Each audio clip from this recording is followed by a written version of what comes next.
All right, let's get right into this. Some business processes simply cannot be fixed. And look, it's not because your team is slacking off or they're lazy, it's not because you haven't bought the absolute latest project management software, or because you need to squeeze in just one more alignment meeting. When we see recurring failures in a business, it's usually pointing to something much deeper. It reveals a fundamentally broken process that was built on completely wrong assumptions from day one. We naturally want to think failure comes down to a lack of effort, but more often than not, it's just an organization instinctively protecting a really bad process. So, here is a pretty brutal truth.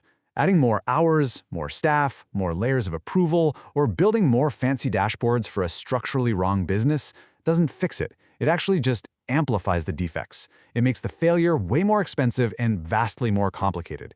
If the underlying process is essentially a dead end, throwing resources at it brings us to a massive decision gate. You have to ask yourself, are we actually repairing a weakness here, or are we just funding a lost cause?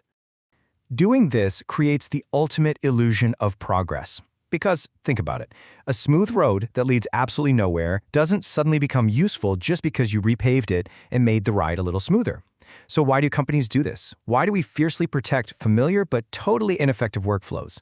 Honestly, it's because replacing them causes immense emotional friction. People have literally built their entire authority around these processes. Customers have been trained for years to tolerate them. Expensive software was purchased specifically to run them. Criticizing the workflow feels exactly like criticizing the people who built it. So we protect the road to nowhere instead of just abandoning it. So the real question is how we should be judging these processes. We can't judge a process by how much everyone is sweating or how long it's been the company standard. We have to ruthlessly contrast activity with outcome. Just because a team can check a box at the end of the day and say, yep, we completed the task, absolutely does not mean any real value was created. Activity is not the same thing as outcome. A process has to be judged against a real, measurable standard. Does it produce the promised outcome reliably, and does it produce undeniable proof? This is exactly where we introduce the -1 standard. You can think of this diagnostic trigger as a scoreboard that puts real, undeniable numbers right in the middle of the room. When missing value actually costs money, when the price goes negative and a company pays a very real penalty, the emotional debate just stops. Sales can't point fingers at delivery, and management can't just blame the customer. The scoreboard ruthlessly exposes exactly when and where the promised value went missing. Under that -1 standard, with a real financial consequence directly tied to failure, the fog totally clears. The process loses all of that fuzzy gray area and is starkly revealed as one of two things.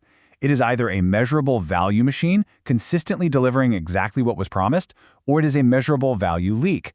And when you realize it's a value leak, the conversation completely flips. The question changes from how do we protect this process to why on earth should this process continue to exist? To answer that, we rely on a really fascinating mechanism called feedback compression. See, in an ordinary business, failures are kind of scattered.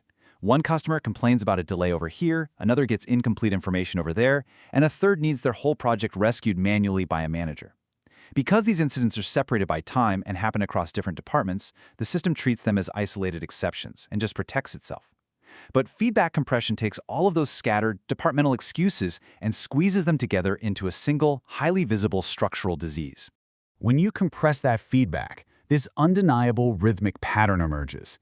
Suddenly, you start seeing the same leak, the same delay, the same rework, the same dissatisfaction. The specific language people use to explain the failure might shift slightly each time, but the underlying issue survives multiple corrections. It survives new staff, it survives updated software, and it survives different customers. That repeating pattern is the ultimate diagnostic signal. Now, once we see that repetition, we have to make a very clear distinction between a local defect and a cracked foundation. We need to be fair here. One random, weird failure does not justify destroying an entire process. A local defect, say a brand new employee completely misunderstanding an email or some freak external event, that is fixable. But a cracked foundation? That is a process designed from the ground up to reproduce the problem. If the exact same failure returns over and over, you aren't dealing with random errors anymore.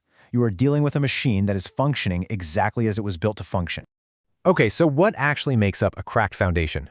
Well, it usually rests on three highly unstable blocks. First, wrong assumptions, like assuming the customer perfectly understands the service before they even buy it. Second, wrong incentives. Think about rewarding the sales team for closing deals that are a terrible fit, which basically guarantees a massive failure in delivery later on. And third, wrong structure. This is where information is totally fragmented, and no single person actually owns the final outcome for the customer. When your foundation is cracked like that, applying cosmetic fixes is incredibly dangerous. Slapping on another approval layer, scheduling a brand new weekly sync meeting, or building a really pretty dashboard over a structurally flawed process is not progress. It is just organized denial. You're creating a lot of movement and calling it an improvement, but all you're actually doing is protecting the dead process from criticism while the exact same failures keep happening. And this brings us to a massive operational crossroads. It's not a dramatic choice between doing absolutely nothing and recklessly burning your whole company to the ground. It is a highly calculated, evidence-based choice between repairing a local defect, a fix, or executing a controlled, limited total structural reset. This moment right here is where we separate the companies that get stuck from the companies that actually scale value. We navigate this decision using the fix or reset test. But don't think of this as some rigid corporate checklist. It's really a continuous diagnostic journey. We start by defining a real, measurable standard. We pinpoint the recurring failure pattern, we apply one genuine, highly targeted correction, and then we test the foundation by closely measuring what happens next. The evidence will literally tell you whether you can permanently fix the process or if you need to tear it down and reset it completely. And the absolute most pivotal question in that entire journey is simply this: did the pattern change? If you applied a genuine, thoughtful correction, but the identical leak, the identical delay, or the identical manual rescue pops right back up, your diagnosis is complete. The foundation is completely wrong. That correction didn't fail because your people didn't try hard enough. It failed because the process itself cannot be salvaged. Which leads to a brutal but honestly liberating realization. You have to stop optimizing the dead end. Like we talked about earlier, a perfectly smooth, beautifully paved road that ends at a solid brick wall is still entirely useless. At this point, the only adult strategic decision you can make is to stop walking down it. We have to stop pouring time, capital, and emotional energy into a process that the evidence has already clearly disqualified. That means it is time to reset to zero.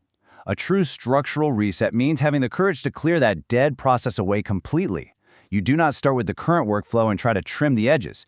No, you start strictly from the customer's intended outcome, and you rebuild the path backward, keeping only the absolutely essential steps required to deliver and prove that value. But we have to be super careful here to recognize a false reset. Going out and buying a massive, expensive new software platform just to house the exact same bad workflow, that is a false reset. Changing a department's name? False reset. A true reset changes the entire operating foundation. It changes the core promise, it completely shifts the incentive structures, it changes who actually owns the outcome, and it fundamentally redefines what success looks like. There is also a hugely critical warning that literally every modern business needs to hear right now. Do not automate a dead process.